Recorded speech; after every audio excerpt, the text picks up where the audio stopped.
getting enough though, and one issue that's a real nightmare for thousands of homeowners is a type of insulation called spray foam. People had it installed to help keep the heat in their homes, and for years the government even handed out grants to have it done. Yeah, but DIY expert Wayne Perry has been to investigate how it's now being called a scandal, leaving some properties unsellable. Spray foam roof insulation has been marketed as an effective way to warm up your home. And until March 2022, it was even part funded by the government's Green Homes grant. But as some homeowners are now discovering, whilst it might have brought the room temperature up, it could have brought the value of your house down. 6 months ago, Carol from Southend-on-Sea wanted to release money from her property to do up her garden. But little did she know, a decision she made a few years ago to insulate her loft would put a spanner in the works of her home improvements and also cause her financial distress. Like many others, in 2021, Carol applied for a government grant to have her home insulated with spray foam. I wanted insulation done because the house is freezing. The bedroom was the worst room because I've got 3 outside walls, so that room was freezing cold, and I also get the black mould on it. So I thought anything to keep the house warmer. It works, it's nice and warm in here. When did you realise there might be an issue? I wanted to do release equity so that I could spend it basically on the garden. I spoke to about 3 different brokers. One asked me if I had spray foam insulation in the loft. So I said yes. So he said, well, that's a problem. They'll insist that you take it out. Did they say why? Apparently it can cause moisture to rot the rafters, so it can do damage to the roof. Carol has looked for quotes to have it removed, but it would cost her around £6,000. Have you contacted the company who installed the foam insulation? I did. They said they stand by the product. There's nothing they can do to help me. So what do you do now? I'm in limbo, really, until something's sorted out.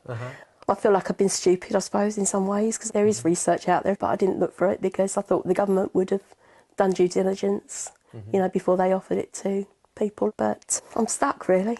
I don't know what to do. It's not just releasing equity you can have a problem with when it comes to properties with spray foam insulation, it's selling the property too. Bridget lives in Bristol with her partner Colin. A few years ago, they paid around £4,000 to have spray foam insulation in their loft. And whilst it did make the property warmer when it came to selling, she soon found it cooled interest in a purchase. The agent rang us and said, I'm sorry, your buyer can't get a mortgage. Basically, they were told that once they were alerted that we had a spray foam insulation, they wouldn't touch it. And unfortunately, that means that if they can't get a mortgage, I can't get a mortgage. So if I want to remortgage or release equity, I'm stuffed. Did you go back to the company who sprayed the foam in the roof? I did. I went back to them and they basically said it's a whole load of scaremongering. So what are you doing now then? We can't do anything. What do?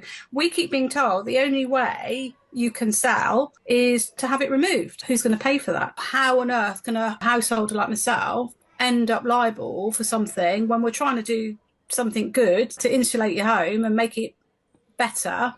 So instead of making it a better asset, I've now made it into a millstone, really, because it's unsellable, unmortgageable.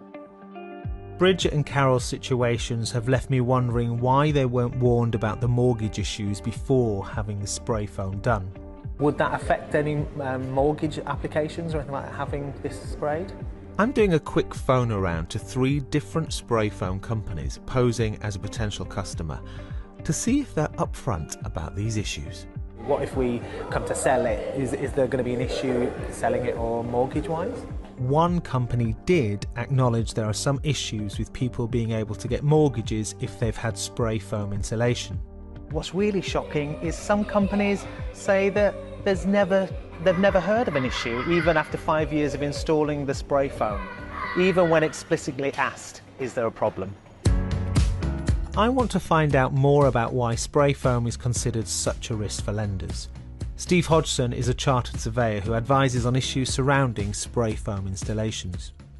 Mortgage lenders are not only looking after their own risks, but they've got an obligation to look after the people that are buying the home. The problem with spray foam is that it can cause the build-up of moisture inside the roof against timbers that are vulnerable to decay. So I feel very sorry for people struggling to sell or are struggling to release equity on their homes. But on the flip side, actually, those agencies are actually looking after our interests. And is there any circumstances where you think spray foam is beneficial? If you're converting a loft into living accommodation and you're trying to improve the thermal performance of a new room, then actually spray foam insulation can be quite useful. But in situations like this, the risks that you're running with this insulation perhaps outweigh the benefits.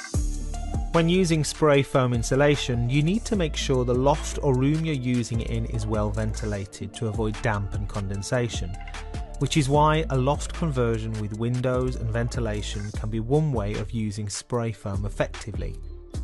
We asked Steve to take a look at Carol's insulation. First impressions of this installation? This particular install is really poor. Even if you look just up here, you can see that huge gap between the insulation and the timber, and that means that the insulation really does not do its job at all. But also what we've found is when we've tested the timbers behind that they're significantly wet.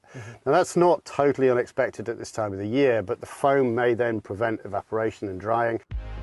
The other point about spray foam is that it keeps the heat in your loft, but if your loft isn't in use, there's no point in heating it.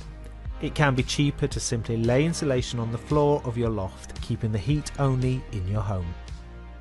This property lends itself very well to insulation across the ceiling, and that would have given a very good level of insulation without putting any of these timbers at any risk of decay whatsoever. If you've had this installed, or you're buying a house and you see that this is installed, what should you do?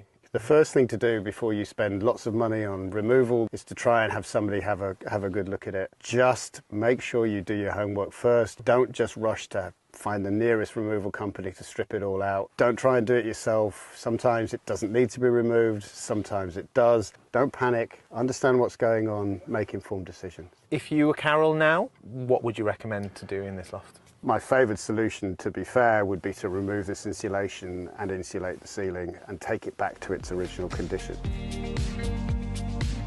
My heart goes out to Carol and Bridget and anyone else who's concerned about their insulation. It's just a reminder, if you are doing any home improvements, do your research and weigh up all the options.